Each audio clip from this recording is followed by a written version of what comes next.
There was a guy out there on Channel 7 named Trevor. That's right. Yeah. Like that. And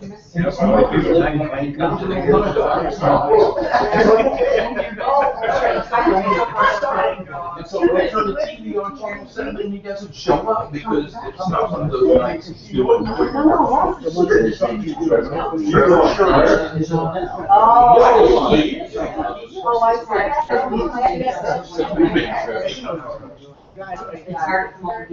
Good evening, ladies and gentlemen, and welcome to the Misplaced Comic Thursday night open mic at T-Bone's Hotspot. We got some really funny guys here tonight. We got a special guest here from New York City. We're so happy to have you. We're closing out the show tonight. Coming up first, we've got Molly Morgan.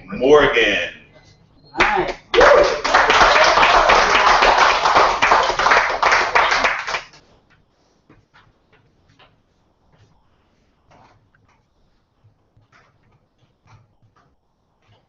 Once upon a time, in a common country, there lived a beautiful girl named Rinda Stella. Rinda Stella lived in a kitty cottage with her motherly other and two sad blisters. In that same common country, there lived a Pranks and Hints. And the Pranks and Hints decided to give a fancy ball, and he invited people on crowds around. Rinda Stella wanted to go to the fancy ball, but all she had to wear was a bunch of really old dags. So she sat down and tried. Scrying and scrying, when before her very eyes appeared her Gary Mudfather. Gary Mudfather felt sorry for Rinda Stella and gave her a dutiful best and bid her home at the locust night. Rinda Stella went to the fancy ball and led and fugged with the Pranks and Hints. They manced and manced till midnight, and when the clock struck 12, Rinda Stella stared down the rails and slopped her dripper. But the Pranks and Hints found the slop dripper, and he searched the entire common country for the beautiful girl who slopped her dripper. Finally, he came to the kitty cottage where Rinda Stella lived with a ugly other and two sad blisters. He tried the slop dripper on the ugly other. Didn't it? Tried the slop dripper on the two sad blisters. Didn't it? Finally, he tried the slop dripper on Rinda Stella, and it did. And they were married and lived happily ever after. So the story of the moral is, if you go to a fancy ball and loll and fun with the Pranks and Hints, don't forget to slop your dripper.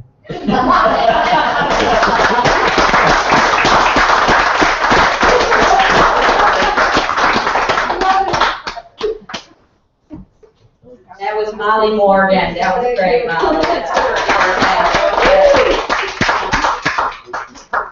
Okay, let's put your hands together now for Gina Lowe.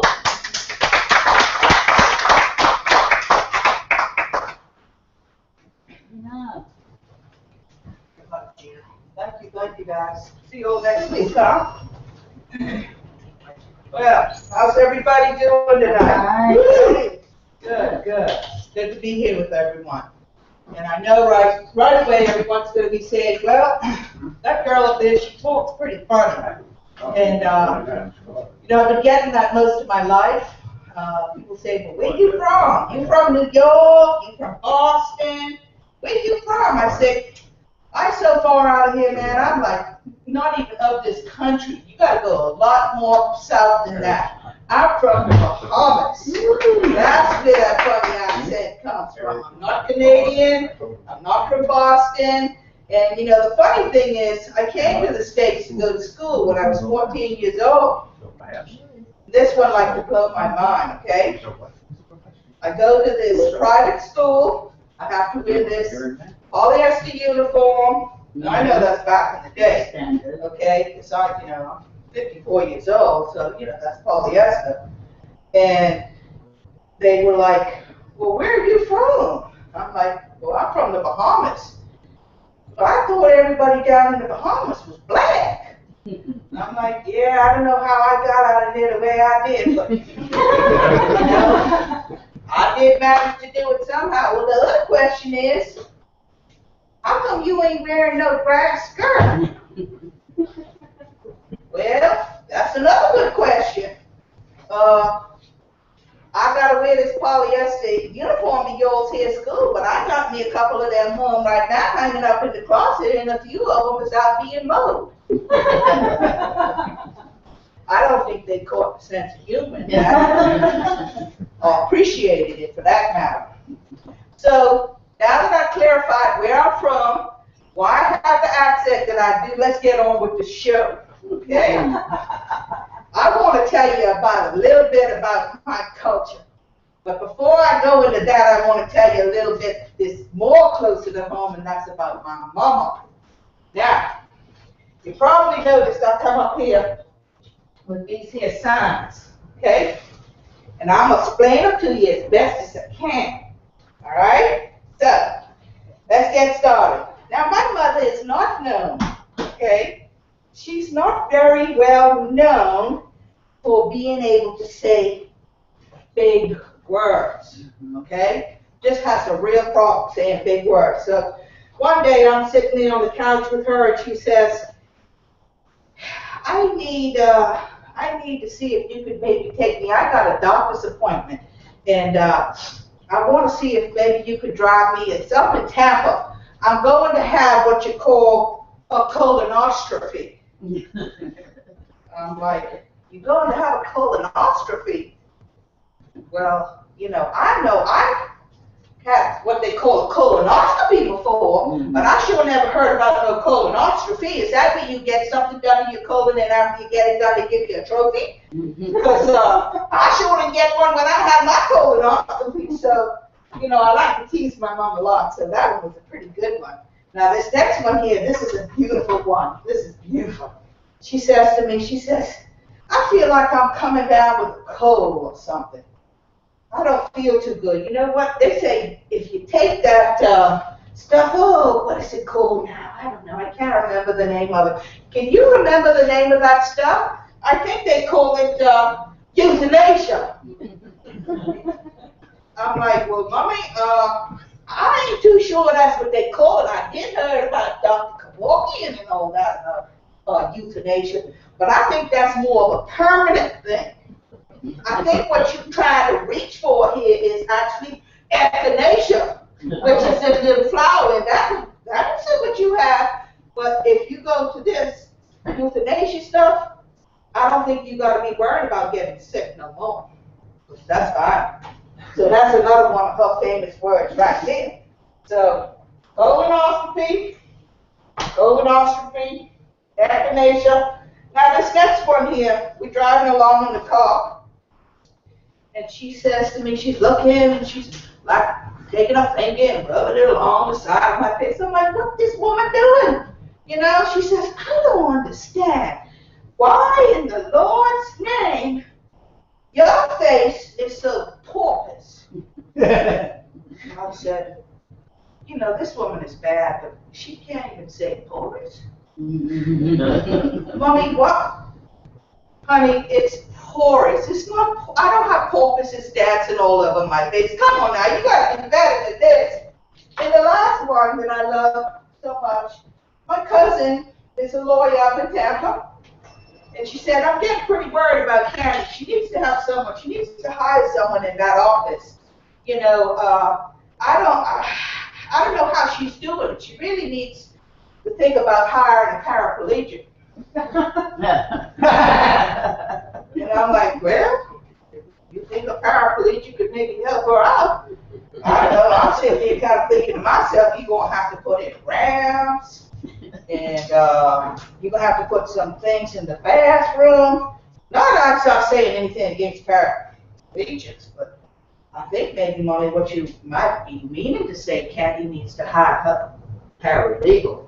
I could be wrong about this, but I think that's probably what she needs. So that's a few things about my mom. But the best story I got to tell you all, it ain't even about me, where I'm from. It's about another lady. It's from another island in the Bahamas. I'm from the mainland. I'm from Nassau. Now, these people that I'm going to tell you all about, they're from Abaco, Bahamas. And I'm going to try to do my best to interpret as best I can, but I got a little story to tell you all up in here tonight. Now, my brother and I, we went for vacation. vacation. We used to go as a family, but this year it was just my brother and I that went up to Treasure Key, Abaco. We decided we wanted to go on a little fishing expedition. So the local lady there at the island, her name was Miss Louise. She used to, you know, check on the house when we weren't there, make sure everything and get the house ready.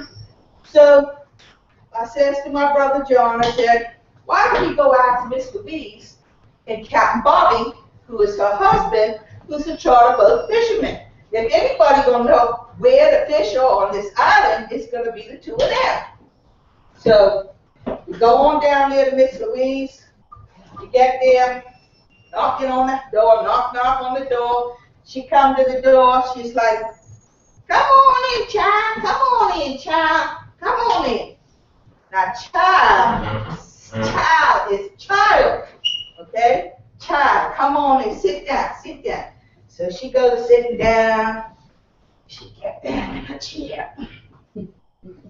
Child, what else I can do for you today? She's here watching her television set. Only thing on the TV is snow. Hopefully you can hear it good. Only thing is snow and the voices.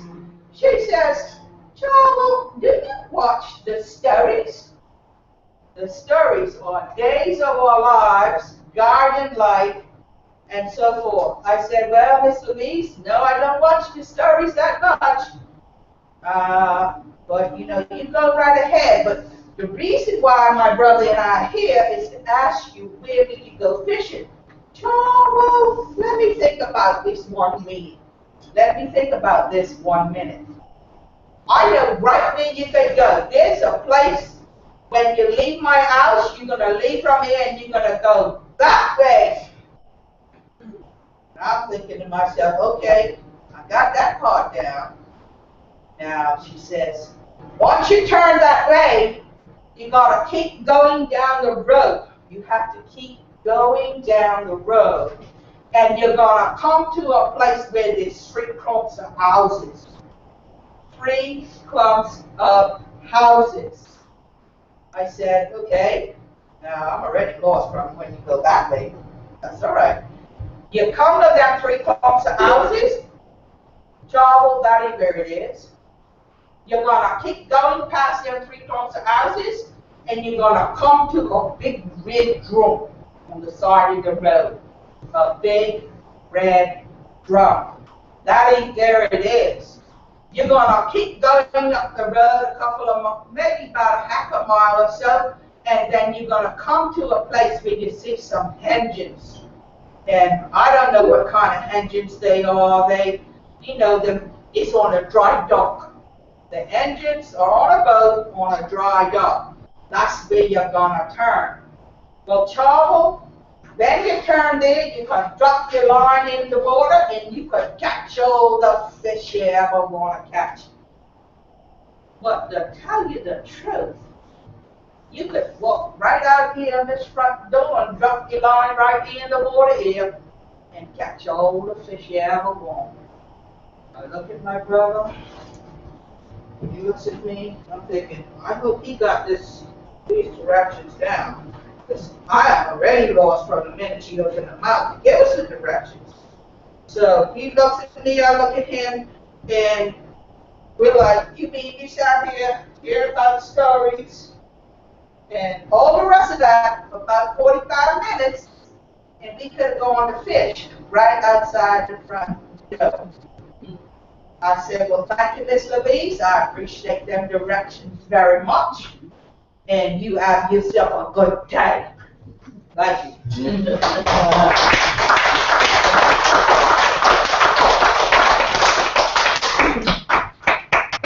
That's Gina. Hello, everybody. Thanks, Gina. And now, Bill, Me? you ready to go? No. No? Yeah, I got a moment. Okay. Eric? Oh, no. He's so old, he forgot he's supposed to come up here. Anyway, put your hands together for Bill Stoneberger.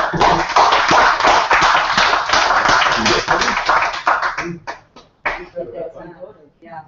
What's a red light mean, T-Bone? Excuse me? You got a red light. Oh, shit. Need a battery. Yeah, Need a battery. I have a girlfriend. You don't need to. Yeah, safe, baby. I got the kids will please. Be patient. Yeah, you know you're in big trouble. That's,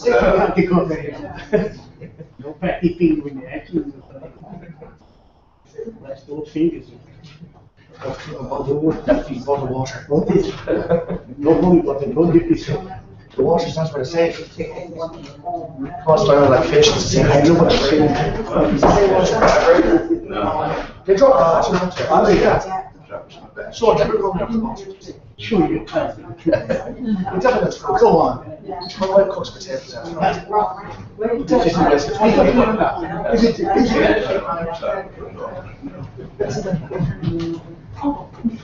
That's my time.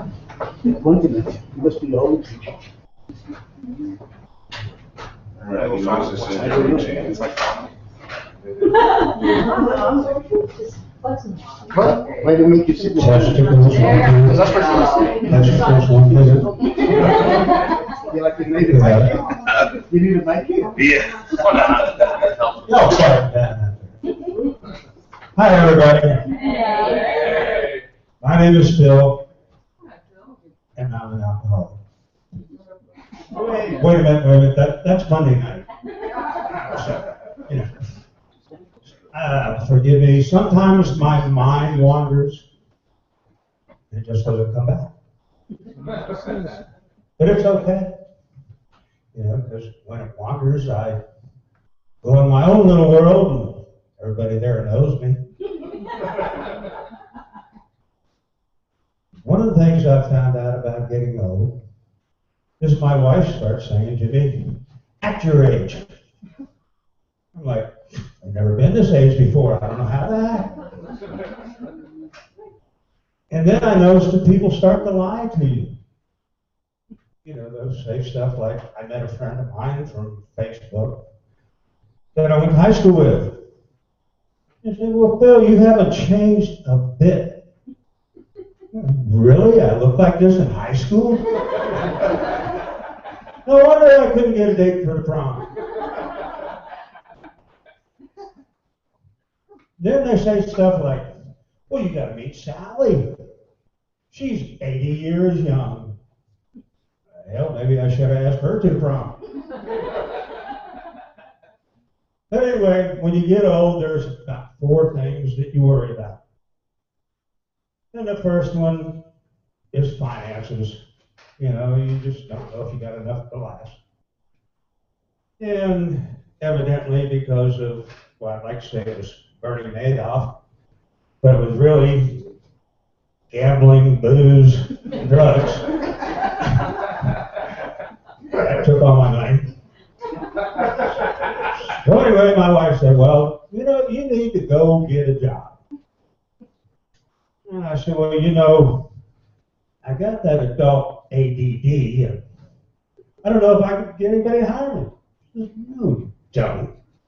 You got LAZYASS. Go get a damn job. And I said, well, okay, let's see. Who hires old farts? Well, Walmart does. I could be a greeter. Hey, how you doing? You know, and I walk in, hey, doing good. So I go in there, and they give me an application, and I start filling out the application, and I knew my name, knew my address, but then they asked us one question, said, well, who do we get a hold of in case of a medical emergency? I said, I hope it's somebody medical. You know, call 911, a doctor, somebody, what the hell? Anyway, I finished that, and they called me in for an interview, and I said, well, Phil, here's the thing. We're only going to pay you minimum wage. We're not going to work you, but maybe 25, 30 hours a week. And you'll never get any overtime. I said, said, why wouldn't I want to work here? They said, well, you got the benefits. I never heard this described as benefits before, but I said, what are the benefits? They said, well, everybody knows if you work for Walmart, you automatically qualify for Medicaid and food stamps. Anyway, I said, well, hell with that. You know, so I went on down, I figured, well, who else hires old farts? And they said, well, Publix. Well, okay, I'll go down there. But this time before I go through that long process of filling out an application, I'll just observe. You know, so I went in and I saw those people in the deli and all that, and they had to wear the hairnets like Ruth Buzzy and smack people. They didn't provide a purse or anything. And I said, well, you know, and I looked around finally, I said, well, maybe a bag boy would be bad. So I thought I'd watch. So all of a sudden, here comes this guy. He's all fit. Probably been working out with weights and everything. And he buys all this heavy shit. You know, he's got like dog food bags that weigh 100 pounds, water bottles, cases, and Gatorade and all that. And the bag boy looked at him after he paid for it and said, well, can I help you out with your car, sir? The guy says, yeah, sure. Yeah, so this guy, the fit guy, starts walking out to his car. Now, here's the bag boy. He put it around me. He's trying to get that stuff out to the car. Finally gets out there to the car. And this guy's on his telephone, so he just opens up the back of his SUV. The SUV? Yeah, the other's television program, I guess. So this little guy starts, you know, he looks around like, aren't you going to help me? And the guy's on his phone. So he starts throwing his stuff. That's my wife, I'll know you. She thinks I'm the bathroom. Now he's got out his inhaler and stuff, you know, and he finally gets them all packed. And then, you know, waves goodbye to the guy, and he's standing out there in the parking lot, and he starts looking around. And it finally dawns on me that he forgot where he worked. So I sat there and I looked and I thought, damn, I'm going to go on inside and I'm going to apply for the job that gets the lost guys out of the parking lot and back here to the store. Okay, the next thing we worry about, well, I'll have to tell you this, I didn't get any job. But I had a friend of mine that took me down to the Alzheimer's clinic to visit his father, and I started up a high stakes poker game. I'm making a couple grand a week.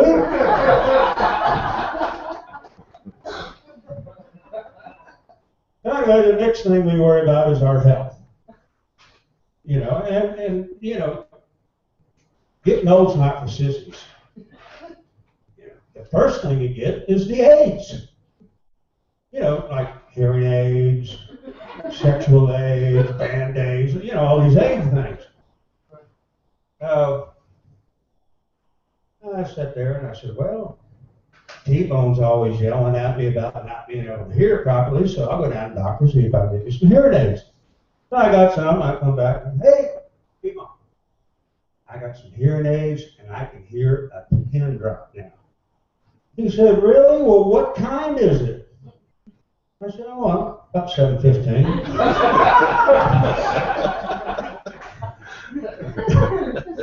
Then I thought about some sexual aids. That could be fun. So I went down to the doctor and I said, well, can I get some of that Viagra? You know, sure. So he wrote me a prescription for 6 of them, you know, a year's supply.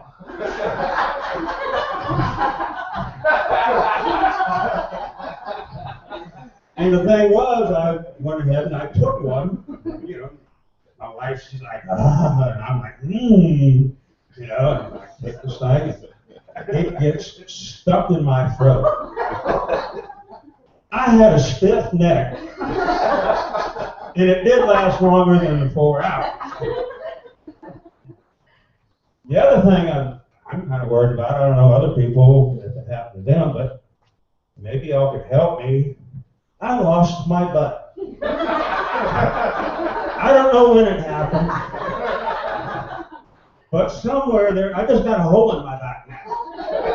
And they say it happens to a lot of old people, you know. And I got my dog and his friends out sniffing for it.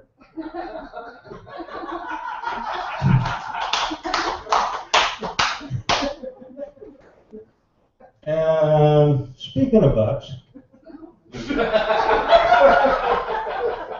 it was that time in my life that they said I had to have a colonoscopy. Damn. I kept on, I went in there and I kept calling the doctor and his team, I called them the Star Trek people. And I said, why do you keep calling us the Star Trek team? Because y'all are fixing to go where no man's gone before.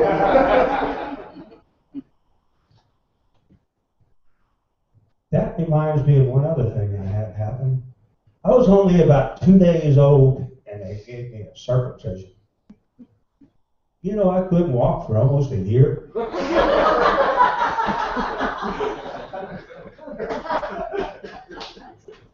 It's true. The other thing we worry about sometimes is our safety. You know, you depend on certain people to take care of you, especially the police. So one night I was looking out my bedroom window and I saw these guys breaking into my shed. So I called up the police department. I said, I got a couple guys breaking into my shed. Could you send somebody over? And they said, well, we don't have anybody available at this time. Okay. So I hung up for about 30 seconds. Then I called him back. I said, this is the guy that called you about people breaking into my shed? I said, you don't have to hurry now because I shot him. Oh, hell. Next thing I know, we got helicopters, 10 squad cars, all this stuff all running around. I thought you said you shot him. I said, well, I thought you said you didn't have anybody available. That was the solution to that problem. Speaking of solutions, anybody here know any hoarders? You know, people pack up all the stuff. Just turn them into crack addicts. They'll sell everything they got.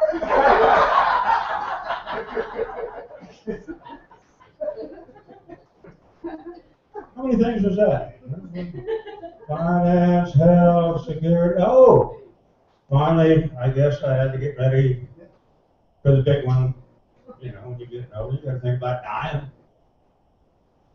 So I said, well, I think we might as well go on down to the funeral home. So we went down there, and this dude was doing a wholesale job. He said, well, you know, we got this one here, it's $5,000. This deal over here is $10,000. I said, well, what's the difference? He said, well, this one over here is 4 inches wider, so you'd be more comfortable. Really? Okay. And he said, in addition to that, he says, you'll have a really nice view at the cemetery, overlooking the lake.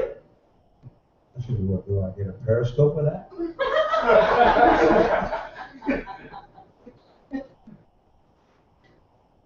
So anyway, I went home and I was reflecting on it, and I told my wife, I said, you know, I don't want to be hooked up and dependent on any machines and bottled liquids. She said, okay. Came over, shut off my damn TV, and took my beer. Anyway, y'all been great. Thank you very much.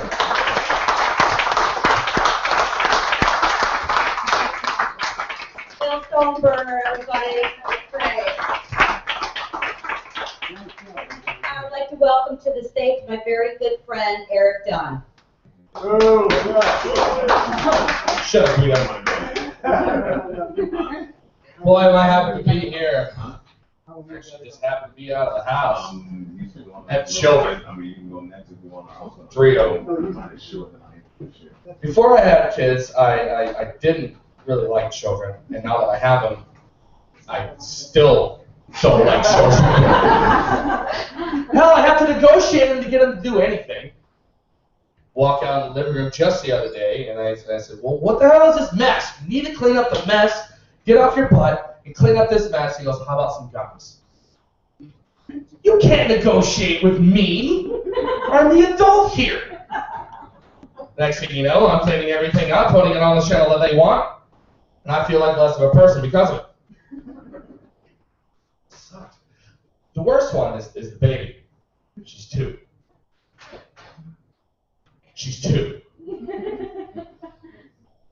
I wake her up and I get her up in the morning. I feel like when I set her down, you know the cars that you pull back and you let go and they run into the wall and cause all sorts of damage. Picture that with 2 legs and a brain. And that's what I got. Now, I really have grown to love my children. I don't know your kids. They could be an asshole. Most of them are. I've seen the product doing what I do for a living. I am a server. I wait tables. I have to deal with people all the time. I'm actually a server on Siesta Key, which is full of tourists, and oh boy, that's fun. That's a lot of fun. Did kind of forget where I was going with that because it all sucks. It boggles the mind once in a while how horrible it is, but you know, I do have a tendency to stay home a lot just because my girlfriend does work in the day and they arrest you for abandoning them. So that sucks. But you know, I just recently got cable back the other day because that's an amenity in my house. That's a luxury. And I come across the other day Telemundo. Oh, Telemundo, how much you taught us. And I come across, I didn't realize it was Telemundo at first, because it was, I changed the channel and it was just coming on credits. And I see it's an Arnold Schwarzenegger movie. What entertains you better than an Arnold Schwarzenegger movie? And the famous line, he puts on his glasses and he goes, "Hasta la vista, baby." And I think, oh, that's cool. What if he were just to continue his entire career just speaking Spanish? I thought about that for a second, just like everybody else is here. And I thought, a couple of the movies where they say, "Get to the chopper now." What if that were in Spanish? That'd be even better. Vamos del helicóptero. ¿Qué estás haciendo, pinches gringos? These simple things entertain me. Why I end up talking to myself a lot. I mean, a lot. It's kind of disturbing. I'm disturbed by myself.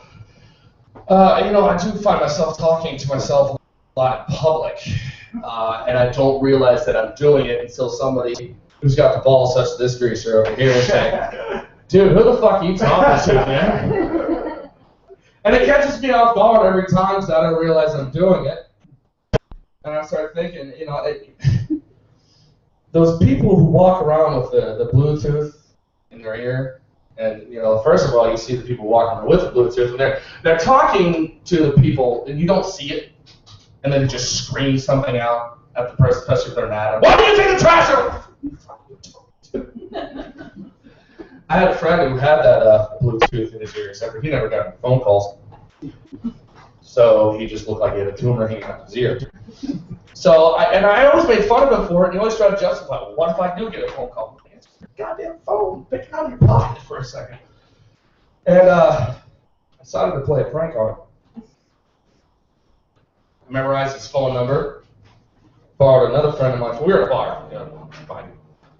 A couple drinks, I said, okay, let's do this. So I grabbed the phone and I star 67. Give him the phone call, and I'm watching him from the back of the bar, and I know this is going to be just great. So I hear the phone ringing, and he looks surprised he's getting a phone call in the first place. "Hello?" I said, "Hello? Angel?" Mr. Santiago. Oh, yes. Hi, Mr. Santiago. I said, this is Dr. Thomas. Yeah, how can I help you? Well, the test results are in. What test results? I said, you came into the doctor's office 3 weeks ago. He said, oh, okay. I said, I hope you're sitting down. He didn't sit down. He jumped out of his seat and started pacing around the bar. And I said, well, the baby's yours. And he goes, what? So, well, the baby's yours, and you have age play. He hasn't won a Bluetooth since. Government's at it again. So recently in the news, they lost a 747. I said they lost a 747. It's as big as the entire block. They lost it like it's a fucking set of car keys. They can find me when I'm speeding down the interstate, but they can't find a damn airplane 8,000 feet long. Holds 120 people. Where is it? It's still going on. They're still looking for it. They found T-Bone's cousin Pookie the other week. Can't find a damn airplane. Under the bed. I know. Too bad it wasn't in the damn airplane. I wouldn't be talking about it. Shit, I do work in a restaurant. And I'm sorry, I don't really consider myself the most intelligent person in the world, but compared to the questions I get, I feel like I am. I've bartended for quite a few years. It's total in years in the industry, about 12 years. 5 years doing bartending, and some of my biggest pet peeves is the gentleman sitting at this table in front of me, and I'm standing right in front of the drafts. Right in front of the drafts. And he looks at me and says, what do you got on draft?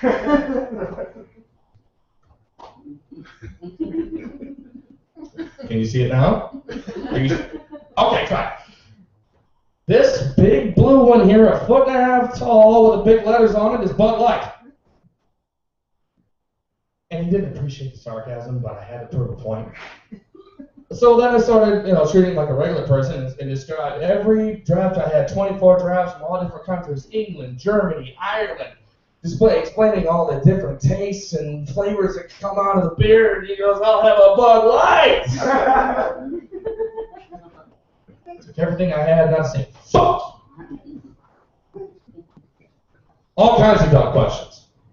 There's a salad on the menu that I work at now. It's called a mozzarella and tomato salad. A lady looks me directly in the face and says, the mozzarella and tomato salad, is that the one with the tomatoes and the cheese? I had to say no to prove a point. Point was not proven. Because 3 seconds later, she says, I see you have an 8-ounce filet on the menu. I said, yes, I do. She goes, how big is it? Once again, I said, I don't know. Probably somewhere between 7 and 9 ounces. The biggest one that I've heard, and it still boggles my mind, this happened over 3 years ago. You give me a second. Everybody here know what brisket is? Brisket, right? Brisket. We have an appetizer on the menu where it's called a brisket quesadilla. All right. She orders it. She seemed rather proud of herself at the time, so I wasn't sure why. I don't know. So as I bring it out, her husband has the chicken and she has the brisket quesadilla, so I drop it off. I go away, do some duties, come back. Folks, have some food today. She looks me dead in the face and goes, you didn't tell me there was meat in this. You gotta remember that. Yeah, you were there. I looked at her dead in the eye, and I kid you not, this is all real stuff. That's the funniest part about life. I said, ma'am, I'm sorry, we're out of that vegetarian brisket this evening. She goes, well, let me see a menu. I said, so I bring her back a menu and the specials list, and we were serving that evening a sesame seared tuna with wasabi mashed potatoes and carrots. Served rare. And I made sure to specify this to this woman because I wasn't getting anywhere with her otherwise. I said it to her 4 times in the description. She orders it. I bring it back. I come back. Is it a little better for you? I don't mean to complain, but this is cold.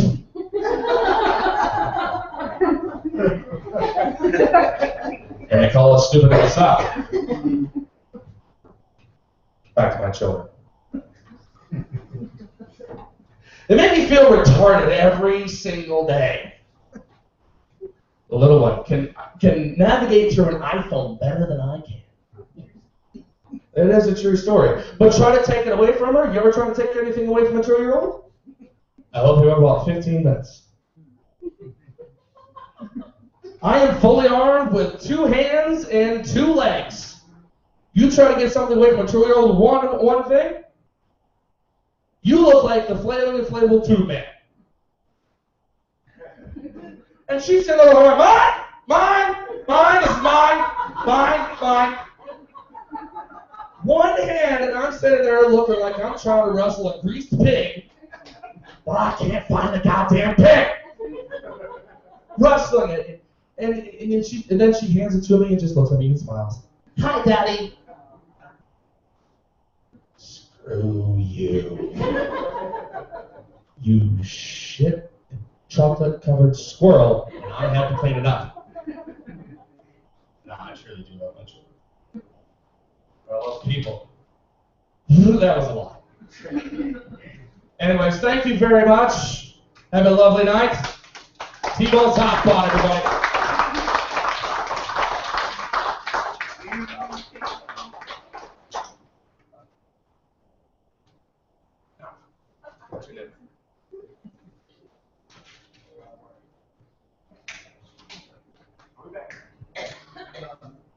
Hey, thank you guys for coming out. It's been an interesting 6 weeks. We started this workshop about 6 weeks ago, and it has been very interesting to see everybody's progress, and especially the comedians. I had no idea that these guys were as funny as they are. So they've been really good. Next week, we're actually going to have, which some of you guys saw some of our rehearsals. We're going to be doing that rehearsal next week. We're going to be doing that show next week, so come back out. It's going to be really, really funny. As a black man, No kidding.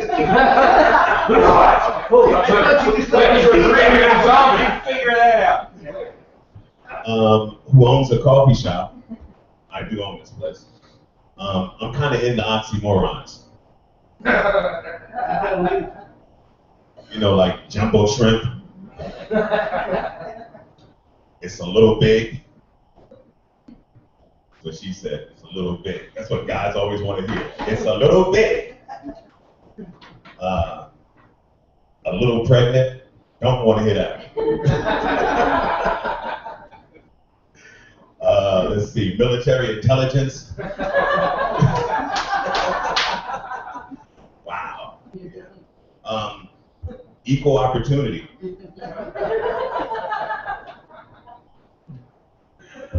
Let me see. Happily married.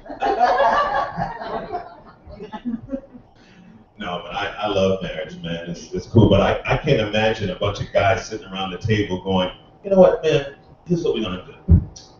We're gonna find a girl, we're gonna fall in love, we're gonna buy her a nice big ring, and we're never gonna have sex with another woman. It's like, what?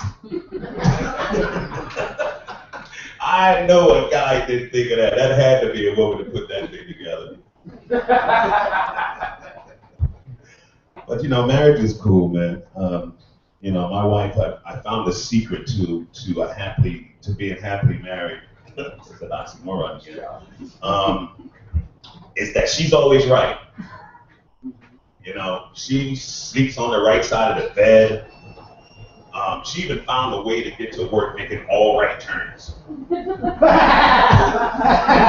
that's really good.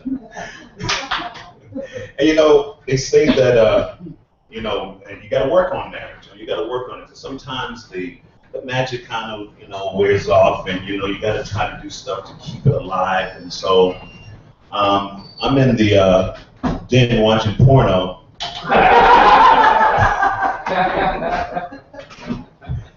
And I hear this loud noise. It sounds like somebody's mowing the grass in the house. And so I kind of creep in, walk in, and I open up the door, and it was like Close Encounters of the Third Time. Lights flying, she was like, wow, it's the thing with wow, wow, wow. I was like, whoa, whoa, whoa. So I run, I get my camera.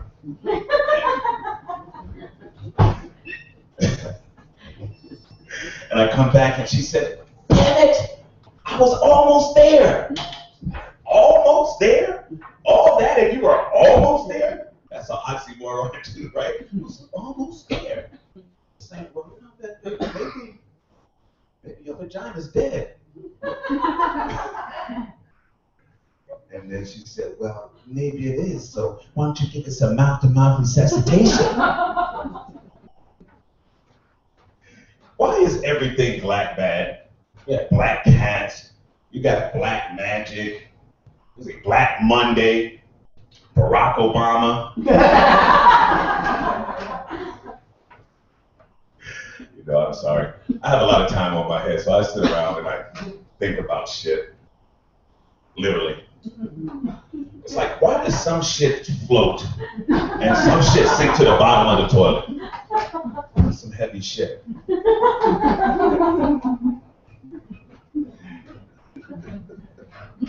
You know, and why do people go into McDonald's and look at the freaking menu? I mean, how many times you been to McDonald's, you order the same damn thing, you walk in going, let me see. It's a choice. Give me a break, man. Let's see. Anyway, we got Russ here tonight. Me and Russ, we hit it off right away when Russ came in. He said, this guy's got to be from New York because, you know, I guess it was the accent or whatever. But he said he was going to come back in, and he did. And I'm really happy that you did. And so I'm going to give up the stage because you've been waiting for a while. Ladies and gentlemen, Russ.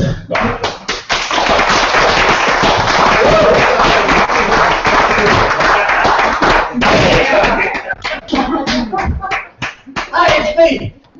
Boy, it's weird to come up here now. It's like strange. I'm new to Sarasota. New here. Very weird place. Very weird place. I'll be performing at the stand here on, what's the day, baby? April 24th. Just a couple of days from now, right past April Fool. And so I brought some new material just to come here to be with you a month for people. Right now I'm finished. Thank you very much. Anyway, I brought some new material here. I'm glad to be here. It's hard to come from New York down here. It's really different. The people are different. You know what I mean? I come down here. I gotta get plates. And I'm a New Yorker, so I don't know where to go. I don't feel like a New Yorker. You know, we bought a house and. Now I don't know anybody, and houses, they're very close together, and I don't know anybody. It's like really weird. And I just, like, last night I found the lady next door works for Sears. But one night she was screaming, 10 more, 10 more! She went to Sears, right?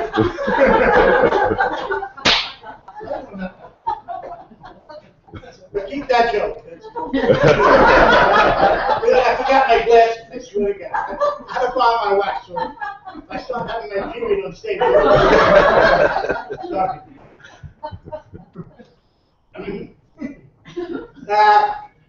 My editor on the other side, it's a true story.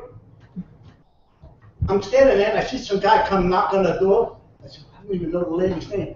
And I heard the guy say to her, your husband lost $1,000 at the poker game. She said, the bastard should drop dead. I said, he did. Still people I don't know. And it's a lot of older people. I mean, I'm older myself, but it's different here. It's different, not like New York. You've been in the city, it's upbeat, you know? People a little bit older, and it makes things a little different, you know? I was looking at the head jobs. They have a lot of old people have convertibles and stuff, and at the car wash, they had a job, a lifeguard for the car wash. They stay in the car. I'll tell you a true story. When the doctors, you know, you come to a new neighborhood, you got to get kind of reestablished who the doctors are. You don't have your old doctor, you know. So I go to the doctor. I'm sitting there waiting to go in, and I hear the doctor on the phone, and this is a true story. And I hear him go, Mrs. Goldberg. And I guess she said yes. She said, look, I don't want you to worry. Your husband's fine. Now I'm really listening. You know, your husband's really fine.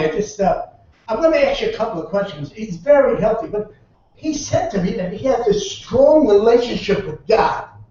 He says, what do you mean? He said he gets up in the middle of the night and goes into the bathroom, and the light goes on. And when he's finished, he walks out, the light goes out.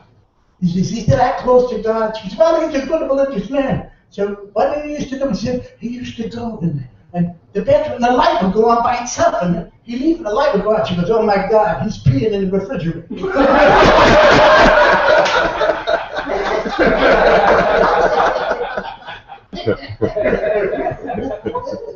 See, a lot of Italians here. I can tell from the place, the New York Italian guys here. From Jersey, I met a dozen people from Jersey, New York, you know, and you can tell it from me. They got like the attitude problem, you know, and they always give me the finger. They're the ones who, I have yours, I have six for you. So but I forgot what I was going to say. All right, forget it. It wasn't that good. But I noticed I called some people down here that I got phone numbers from Italian guys and from Jersey, and they always got the same they always got like an answer machine, and it always goes like that. What? I'm not here. So call me back, and I'll answer. Maybe. Hey, that's the answering machine. You know what I mean? That's what I had on mine. Now I go get my first plates. I got my first Florida plates. I felt, I'm a Floridian now. I got the finger plates. The minute I stopped the first light, I swear about the first light, a snowbird slammed me back in the back. Boom! Right in the Florida. Jesus Christ. I see so many real-life collisions around here. Forget about it. I just had a big fight with my wife last night. You know what I mean? Big fight. She wanted to pay for my mother-in-law's facelift. I don't laugh. I couldn't take it anymore. Last night I went to check out the Garden State Breakfast and stuff no coming. We had this big fight. And I know I'm not afraid of my wife. You know what I mean? She came calling to me on her hands and knees and said, get out from under the bed and fight like a man.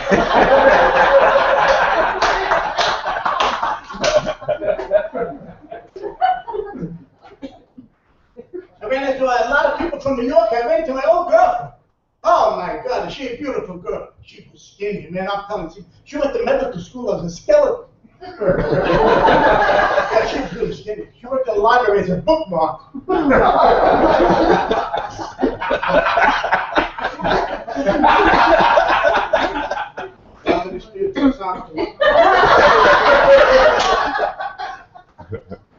I was so skinny myself as a young guy, a young lad of 18. That's the first time I used a condom, I had to step into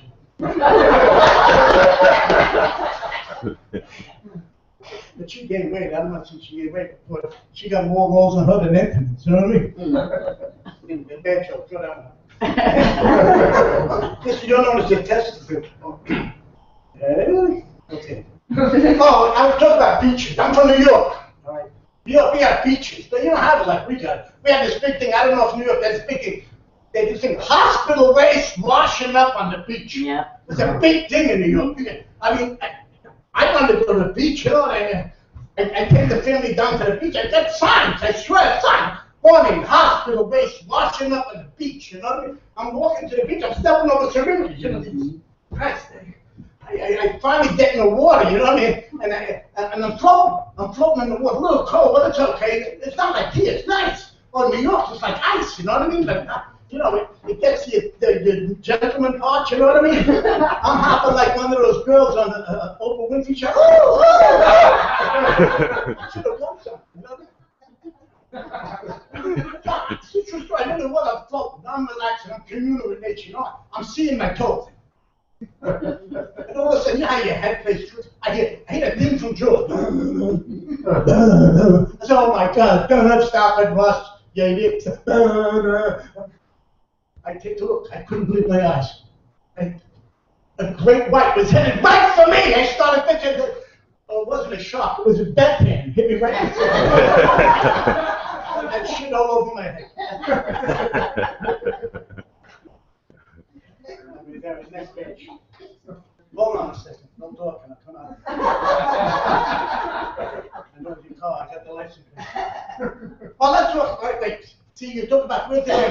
the nun? I married a nun. I didn't know that because I got married. Now it's done today, done tomorrow. Let's talk about wages. Ha! I heard you. I found a, back to the waiter, I found an original Mexican restaurant here. I knew it was an original restaurant. He told me, don't drink the water. And the waiters are not too bright. I was in the place the other day, not my fault. I'm not saying, but I'm sitting next to a guy, and the guy that paid me next to me says to me, I was here 52 years ago, that waiter said, shut up, I'm very busy, I only got 2 hands. You gotta throw that out.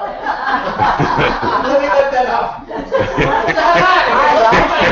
I like that one. Take that shit, sit down. And then the waiter come over and never forget. I said, waiter, your thumb is on my steak.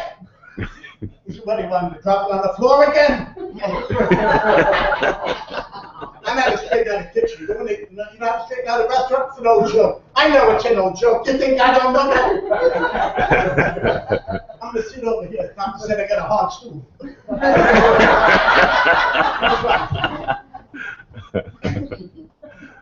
The waiter came to me, he said, how'd you find the steak, sir? I said, I moved the French fries. That's how I found it. Now the critic straighten out the restaurant, you don't like it, just run in the kitchen, go, immigration! Nobody's left. Look at yourself, you bastard. Construction crew. That's right.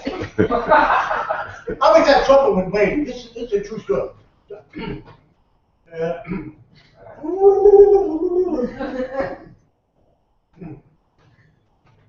True story. Just the other day, I'm in the restaurant, and the waiter's coming over, nice gentleman, taking the order, and I don't know how to say it, but I had a phone. He's taking the order, and I don't. So you know, I had to save face. I jump up and I said to her, "Don't you ever do that again! Now you stop that right now!" She says, "Yes, sir. What direction did it go?"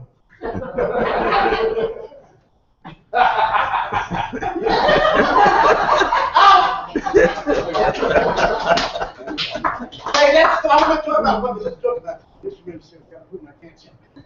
I'm going to sit here. So, I tell you what, because I'm going to go and not big of us.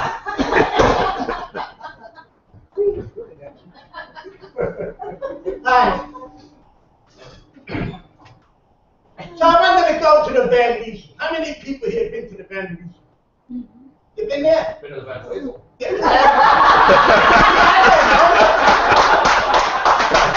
Now, It's on it. Trust me. Yeah. I don't have paper when I hit it up. Hey, I don't go to your job and tell you, that's right. Just kidding. So I go to this place, the Van Wezel. How do you say Wezel? After I finish so I go to this place and he tells me it's recently been renovated. Who renovated this place? Was it Catherine Severus from the Obama plan let this place go? You ever walk in there? None of the seats are elevated. None of them. All right? And they're like 9 miles long. And I gotta sit down. Every time I sit down, I get the head of the fattest pit in Sarasota. Sit right in front of me, fuck the guy's head. It's like a watermelon. Well, I got some woman with her hair like an Eiffel Tower. I can't see the show. I paid $80 and I can't see the show. I gotta play bobblehead with that. I don't know where the guy's moving. I pay $80 and then I'm gonna walk down the aisle to get to my seat. I gotta bring the fucking lunch bag for Christ's sake. How long the aisles are there? I'm wondering, why don't they put aisles in? Why can't they have more aisles? Why they got 90 minutes? I gotta walk over there. They try to go down there, you step on people's toes. Did you see? Excuse me. I'm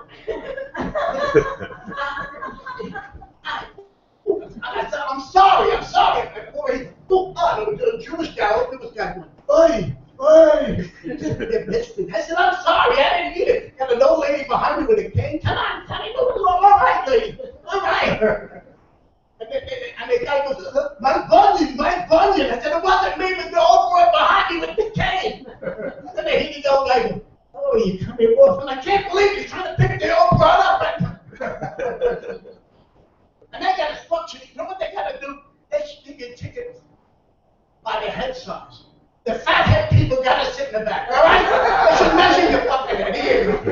Hey, in the back.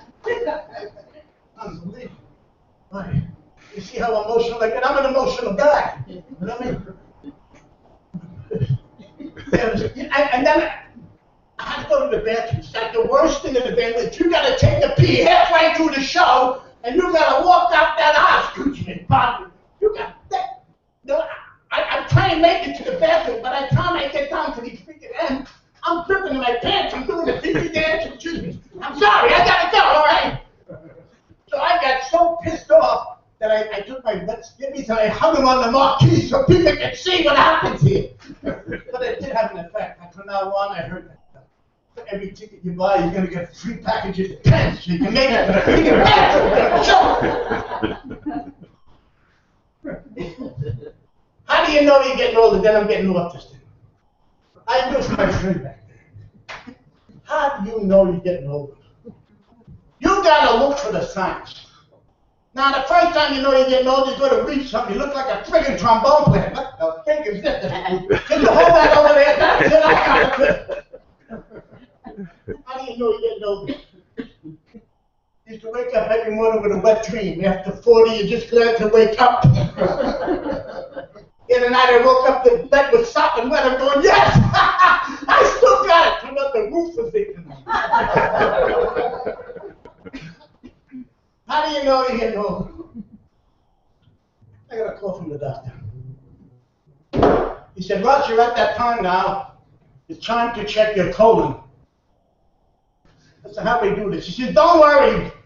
I'm going to send you something in the mail. In the mail, I got this. A stick. You know what this is. I know you know what this is right there.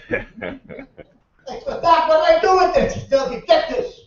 I got to cheat on this stick. Do you see the size of this stick?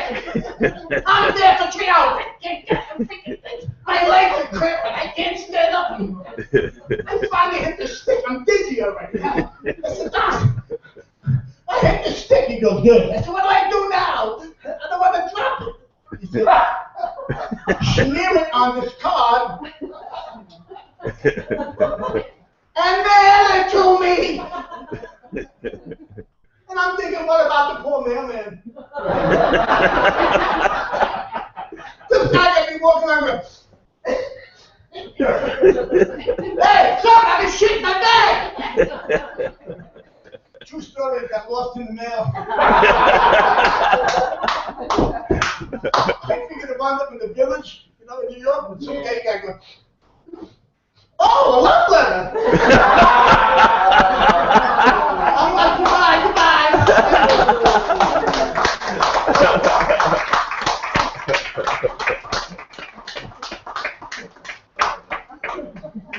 I gotta go back and pick up those jokes. So very sensitive. Thank you, thank you. Good job. Thank you.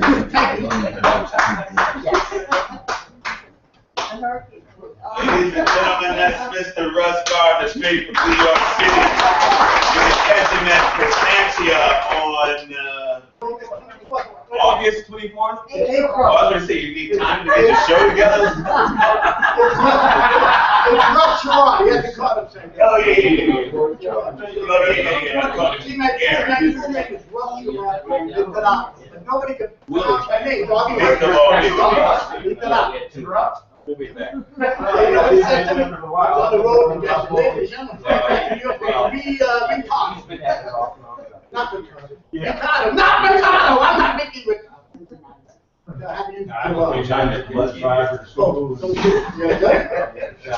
So he'll be doing, he's got a show called Who Knew? It's a baby boomer lament. What is a lament? I don't know. Anyway, we'll be having a show on April 24th at Constantia. You guys make sure you go down and check it out. That entire night, guys, it was hilarious. Thank you so much for coming out. There's coffee and some food and your screen and Miss Sheila's chocolate coconut cake. Thank you so much.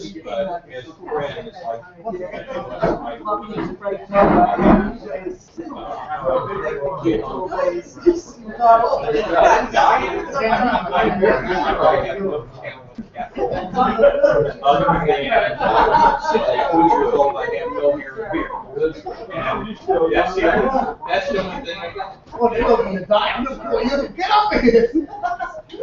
Yeah, no, I think that's worth it. Congratulations, it was nice meeting you, I